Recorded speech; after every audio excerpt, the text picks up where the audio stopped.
kasih pemirsa di rumah, terutama rakyat Papua di kawasan Indonesia paling timur. Saya Mesak Mirin, anggota DPR RI Komisi 9 fraksi Partai Amanat Nasional, terkait dengan panitia PON 2020. Memang Provinsi Papua memberi peluang besar sebagai panitia besar di ajang PON 2020. Ini salah satu kebanggaan bagi kami rakyat Papua. Di samping itu sayangnya pemerintah pusat kurang perhatian dalam hal ini sarana prasarana penunjang agar panitia PON 2020-2021 ini bisa terlaksana dengan baik, terutama pembenahan infrastruktur kesehatan, terus persiapan dukungan sarana prasarana.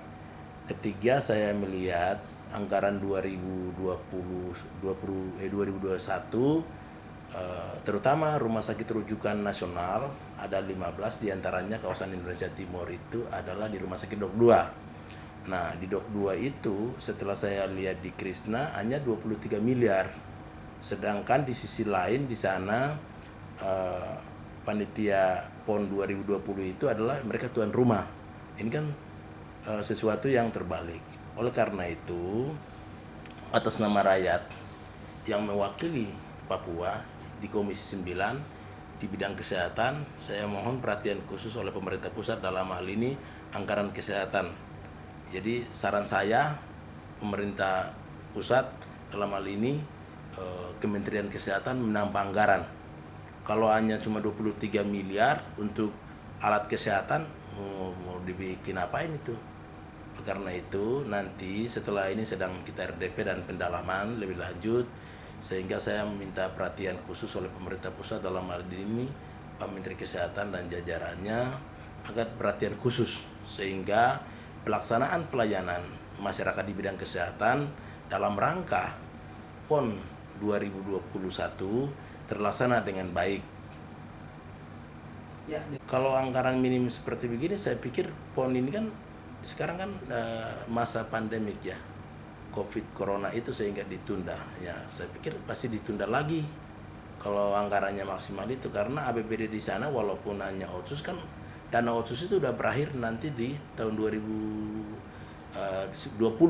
Kalau undang-undangnya masih berlaku 2021, tapi dananya udah habis itu 2020, sehingga pembiayaan untuk PON 2020 ini pemerintah tidak sanggup, pemerintah daerah terutama pemerintah daerah Provinsi Papua mungkin tidak sanggup, sehingga dengan memohon kepada pemerintah pusat, Bapak Presiden, perhatian khusus dari pusat, tapi lebih khusus lagi pemerintah pusat di bidang kesehatan terutama Pak Menterinya harus penambahan lagi nih, terutama sarana prasarana alat untuk penunjang sehingga ini bisa terlaksana dengan baik. Ya, itu bisa terjadi dong, apa usulannya sebagai anggota DPR ketika PON ini ditunda dengan alasan PON ini kan tidak hanya di satu sektor saja tentang PON 23 itu, tapi ini kan anggaran 2021 di bidang kesehatan, terutama daknya ini yang saya bicara, tapi ada sumber-sumber lain mungkin dari berbagai macam sektor juga ada. Cuman saya lebih menekankan kepada di bidang kesehatan, terutama sarana-prasarana untuk bagaimana supaya PON ini terlaksana. Nah, pemerintah pasti punya anggaran-anggaran di berbagai macam kementerian lain juga ada, tapi saya lebih menekankan kepada terutama di bidang kesehatan. Nah, ini kan cuma 23 miliar, sehingga untuk memperhatian pemerintah pusat itu terutama di anggaran kesehatan, karena persiapan dukungan sarana prasarana dengan anggaran seperti begini saya pikir sulit, sehingga kemarin memang ada ini teknis sih di daerah, dan saya tidak masuk ke area itu karena saya di sini hanya bisa menyuarakan secara nasional bagaimana bisa membantu pemerintah pusat untuk bisa PON 2021 ini terlaksana dengan baik, sehingga di sana juga bisa perhatian khusus. Itu saja. Secara teknis mungkin untuk di Rumah Sakit Dok 2, karena itu kan satu rujukan rumah sakit nasional di kawasan Indonesia Timur. Artinya bisa saja anggaran itu kan tergantung leading sektor di bawah, karena itu kan berbagai macam kementerian lain yang terutama juga Kementerian pemuda dan olahraga itu kan sebenarnya itu, tapi dari dua kementerian ini yang akan dominan untuk melaksanakan itu, sehingga anggaran seperti itu saya belum tahu. Tapi di bidang kesehatan memang saya memahami benar bahwa anggaran untuk 2021 itu seperti itu, sehingga membangun sarana prasarana dalam jangka waktu 1 tahun ya tidak cukup, sedangkan kebutuhan mereka di bidang fisik ya saja rumah sakit Dok 2 hari ini tidak dapat karena ada teknis hal lain yang saya belum begitu memahami secara teknis di lapangan. Tapi secara nasional saya lihat anggarannya segitu 2021 itu cuma 23 miliar dan tidak akan mungkin membangun dan sarana prasarana infrastruktur kesehatan di sana, Pak. Ya Kalau masalah itu kan bukan di area saya sih, karena itu kan ada Benju segala macam, itu kan ada di kementerian lain yang saya tidak mengerti, tapi saya lebih berfokus kepada di bidang kesehatan, sehingga sekarang kan memang pandemi corona ini, sehingga mungkin setiap kegiatan apapun kan rapat atau apa terus perkembangan kan mungkin secara virtual, tapi secara langsung kan saya belum tahu karena yang disampaikan tadi itu adalah bukan di tupoksi saya. Saya lebih khususnya kepada di bidang kesehatan. Yang saya pentingkan karena di situ harus ada alkesnya, paskesnya, terus kemudian nakesnya, karena ini kan ajang terbesar di Indonesia yang ada di Papua kan, sehingga itu perhatian khusus. Kalau anggarannya segini ya apa bisa dilaksanakan atau tidak itu tergantung, karena pemerintah pusat dengan pemerintah daerah punya ajang. Hanya kita sebagai anggota DPR yang mewakili rakyat Papua belum terlaksana ini, tolonglah pembenahan infrastruktur kesehatan juga sangat penting, sehingga saya memohon kepada pemerintah pusat dalam hal ini Kementerian Kesehatan tolong menseriusi urusan di Papua, karena itu PON nasional di tingkat nasional, sehingga perhatian kita bersama-sama untuk mensukseskan PON 2021. Terima kasih. kalau kementerian Itu hanya di rumah sakit Dok 2. Pasti ada pemerintahan di sana, dinas kesehatan juga ada, tapi ada di beberapa dirjen sempat singgung waktu kemarin di RDP, misalnya dirjen B2P itu juga mereka siapkan anggaran juga, tapi persis berapanya saya belum tahu. Hanya karena dominan untuk rumah sakit, pasti begitu PON ini terjadi dilaksanakan, pasti lebih utama adalah rumah sakit rujukan nasional yang ada di Indonesia Timur, terutama di rumah sakit Dok 2. Nah seperti itu. Tapi di Dirjen B2P juga singgung masalah persiapan PON 2021. Anggaran ya rata-rata paling minimal sekitar berapa kemarin itu 1-2 miliar ada untuk bagaimana persiapan PON 2020 Papua Barat, sempat singgung, tapi jumlahnya tidak terlalu signifikan begitu. Yang saya lihat itu baru 1 dirjen yang saya dengar kemarin di RDP di Kementerian B2P. yang tadi sama minim. Betul. Jadi saya mendorong di Kementerian Kesehatan juga di Dirjen B2P itu kan di sana malaria endemik, sehingga tidak maksimal kalau misalnya anggaran besar, misalkan anggaran itu sampai 30 miliar, 20 miliar hanya pendampingan, terus kemudian pengadaan alat-alat, misalkan contoh seperti kelambu, semprot obatan, itu kan tidak akan mungkin menyelesaikan malaria. Bagaimana mengukur indikator orang Papua dan Papua Barat kurang lebih 5 juta penduduk itu berapa besar sih mereka itu terinfeksi malaria? Itu kan harus pemerintah punya cara dan gaya untuk bisa mengukur. Oh, orang Papua 5 juta penduduk Papua ini sekitar 1 juta penduduk terinfeksi malaria Theraciana tropica. Bagaimana ukurannya? Nah, makanya kemarin secara teknis saya sampaikan bahwa mengukur mereka malaria sekian itu adalah malaria RDT. RDT itu bisa mengukur seberapa orang.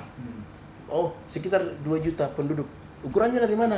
Ini alatnya, ini barangnya, sehingga kita bisa mengobati mereka gampang, langsung ke sasaran. Tapi hanya tahun ke tahun semenjak dulu pengadaannya kelambu sampai hari ini malaria malah bertambah. Malah malaria itu bertambah, malaria tropika Theraciana biasa langsung digabung. Akhirnya sampai hari ini juga belum selesai. Memang anggaran yang dianggarkan di Kementerian Kesehatan itu di beberapa satker saya lihat memang kecil-kecil dengan situasi dan kondisi real Papua yang geografisnya sangat sulit. Saya saja kalau dari satu kecamatan saya itu ke kecamatan lain itu paling minimal saya keluarkan uang 60 juta untuk sekali terbang dengan jangkauan hanya sekitar 20 menit 30 menit, apalagi yang 1 jam itu lebih besar biayanya.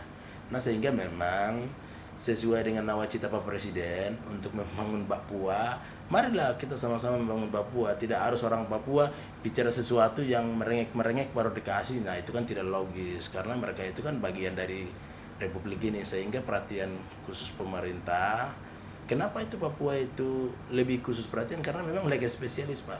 Di seluruh Indonesia memang ada 3 provinsi yang otonomi khusus seperti Jogja, Aceh, dan Papua. Tapi saya pikir lebih Papua itu memang karena lega spesialis sehingga kita perhatian khusus oleh kita Jangan sama-sama. kalau menganut baru Ya, cair. ya Baru seperti itu. diperhatikan. Nah kayak begitu jangan, karena mereka itu kan bagian dari Republik ini juga kan.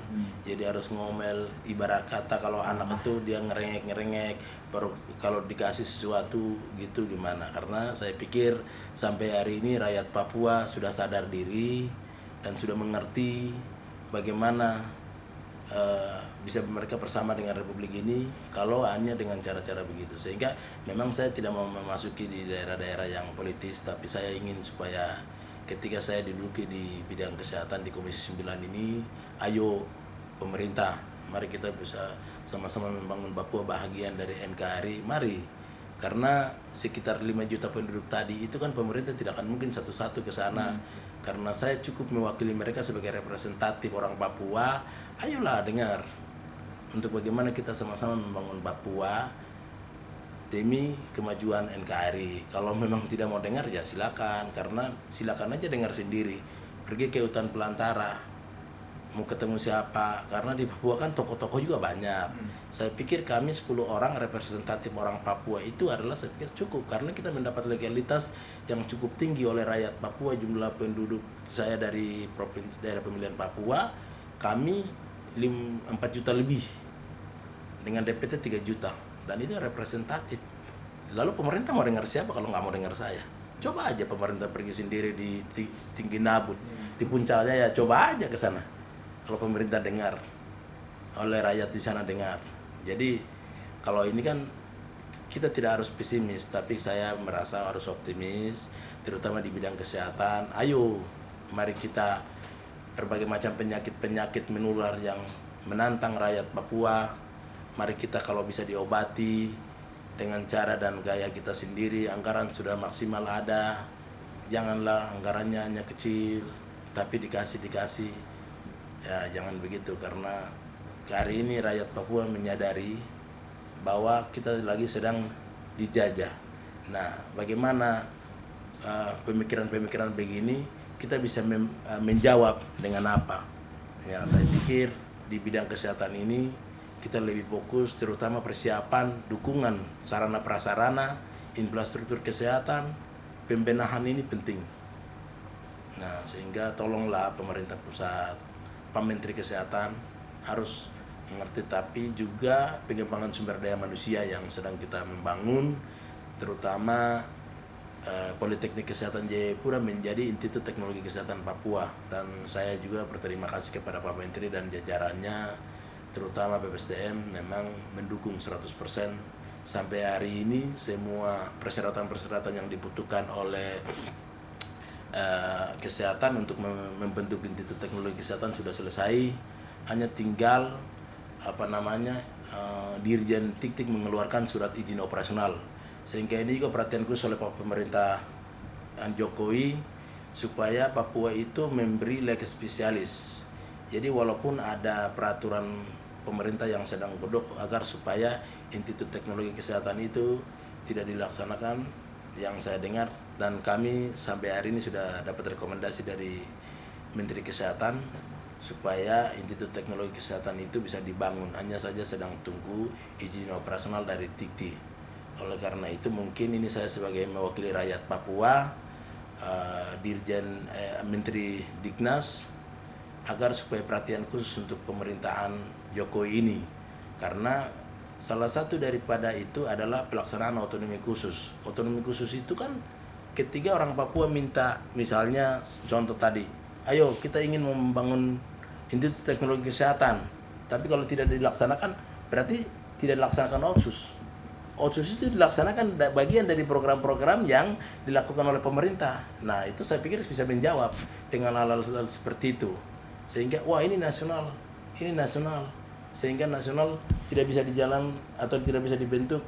Nah saya mohon supaya Pak Presiden juga bisa dengar hal ini, sehingga izin operasional Institut Teknologi Kesehatan Papua bisa dikeluarkan. Kenapa di sana penting Institut Teknologi Kesehatan Papua? Sehingga pengembangan sumber daya manusia orang Papua sampai hari ini dokter spesialis, dokter gigi, dokter jantung, itu kita berharap di pusat. Sehingga pelayanan di sana terpengkali, akhirnya pemerintah tidak dilaksanakan, sehingga kita membangun fakultas gigi di sana, fakultas farmasi di sana, fakultas obat tradisional di sana, supaya dididik orang-orang Papua. Tapi income-nya besar juga di sana. Bagaimana? Karena kita berbatasan langsung dengan negara-negara tetangga. Misalkan di Papua Nugini, Fiji, Vanuatu, sehingga ini akun terbesar untuk Indonesia di kawasan Indonesia Timur. Jadi mereka, daripada mereka bisa pelayanan berobat di Singapura, di Malaysia lebih besar, kalau di Papua kan dekat, akses transportasi bisa. Ini kan menyambungkan untuk bisa income untuk Indonesia juga. Dan hal-hal positif begini yang kita mendorong agar supaya pemerintah itu dengar, pemerintah itu bisa menjawab. Nanti kalau rakyat Papua ngamuk, baru dengar. Jangan begitu. Mari kita membangun Papua sesuai dengan founding father kita Soekarno, bahwasannya duduk sama rendah, tinggi sama berdiri. Nah, itu harus dilakukan di Papua juga begitu. Sebab sekali lagi Papua bagian dari NKRI ini. Mari kita membangun rakyat Papua di bidang kesehatan, tetapi juga sumber daya manusia Papua, agar supaya mereka juga bisa bersetara dengan teman-teman kita di Nusantara lain untuk membangun NKRI. Terima kasih. Kemarin saya lihat dapat 40 miliar untuk Papua, terus berapa, sekitar 11 miliar untuk Papua Barat, dan US dollar Amerika itu sekitar 2, sekian. KB-nya sama Papua Barat itu 1,2. Tapi pencegahannya nggak bisa dilakukan, sehingga saya mau malaria itu harus dengan RDT. RDT itu bisa mengukur orang Papua itu kira-kira alat ini yang bisa mengukur bahwa dideteksi. Oh, orang Papua Barat kamu jumlah penduduk sekian itu terinfeksi malaria. Misalnya malaria apa? Kan ada di sana malaria Tersiana tropika. Kadang-kadang juga digabung. Ada 3 itu, Tersiana tropika dan apa namanya itu, sehingga kita bisa deteksi mereka. Oh, orang Papua jumlah penduduk segini di Indonesia kena malaria 3 juta penduduk. Sehingga sasaran mengobati mereka gampang karena mengukurnya dengan malaria itu dengan RDT. Nah itu, kalau hanya ke lampu dari zaman Soeharto juga kan, ke lampu ada sampai hari ini malarianya nggak hilang-hilang, masih ada terus untuk Papua, karena Papua itu disebut malaria endemik. Nah oleh karena itu kemarin memang kita sudah komunikasi dengan B2P di sana, Dirjen B2P, dan mudah-mudahan puji Tuhan nanti akan menjawab seperti ini, walaupun anggarannya maksimal kecil, tapi nanti anggaran berikut saya pikir mungkin akan bisa menambah 50-100 miliar untuk bisa mengobati malaria. Jujur saja, karena malaria ini memang salah satu penyakit terbesar di Papua sampai bisa orang meninggal selama ini. Oleh karena itu saya pikir kalau pengadaan hanya cuma ke lampu, hanya cuma semprotan obat, itu tidak akan pernah menyembuhkan orang Papua. Sehingga kita harus mengukur, sekali lagi kita harus mengukur itu dengan cara alat ini, baru bisa kita tahu seberapa orang Papua sih sakitnya, seberapa orang Papua sih sedang deteksi malaria, tropika, tersiana, dan lain sebagainya. Jadi sekali lagi saya berterima kasih kepada pemerintah Republik Indonesia mewakili rakyat Papua dengan jumlah penduduk 5 juta penduduk rakyat Papua. Ayo mari kita sama-sama membangun Papua bergandeng tangan demi kemajuan NKRI. Terima kasih.